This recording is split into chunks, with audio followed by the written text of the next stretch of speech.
You trying to frighten me with magic tricks? You want me? Here I am, you afraid of a little girl?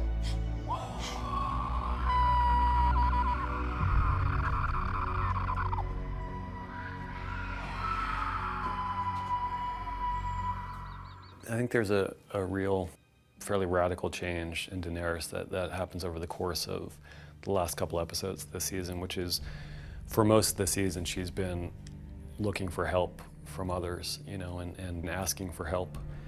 And by the end of the season, she realizes that she has to do it herself. She's got to help herself, and that she can't ask others to give her power. She's got to take it. And that she can't rely on anyone else, really. You know, Daenerys Targaryen is not in a position where she can inherit the Iron Throne. The only way she's going to take the Iron Throne and take back the Seven Kingdoms is to conquer them. And she's starting to learn what that means. I don't think she really knew before, even when she was asking Khal Drogo to conquer them for her, I don't think she really knew what that meant. And she's starting to, and it's going to mean warfare. It's going to mean slaughter. It's going to mean a lot of people dying, because that's, you know, the only way to conquer anything is through destruction. And I think by the end of the second season, you're seeing her really start to come into her own as the mother of dragons and the last of the Targaryens. Thank you, Xaro Zoan Doxos. Thank you for teaching me this lesson. Please, I beg you, please! Please! Please! Khaleesi!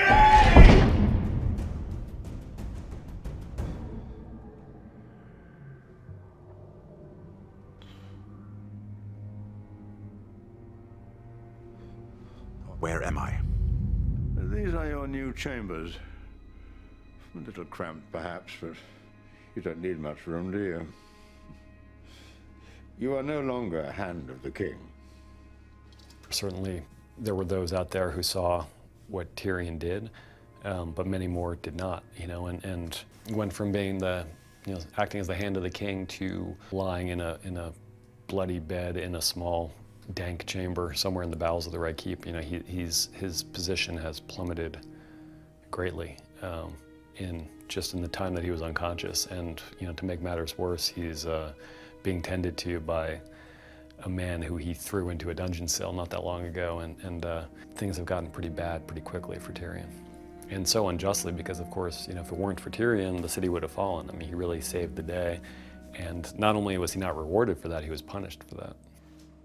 There are many who know that without you, this city faced certain defeat. The king won't give you any honors. The histories won't mention you. But we will not forget.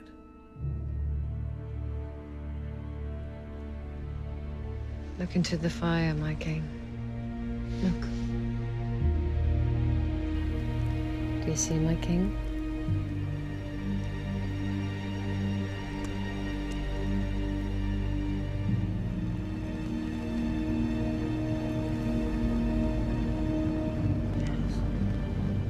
It's a fantasy show, and these are elements of this world that are not elements of our world.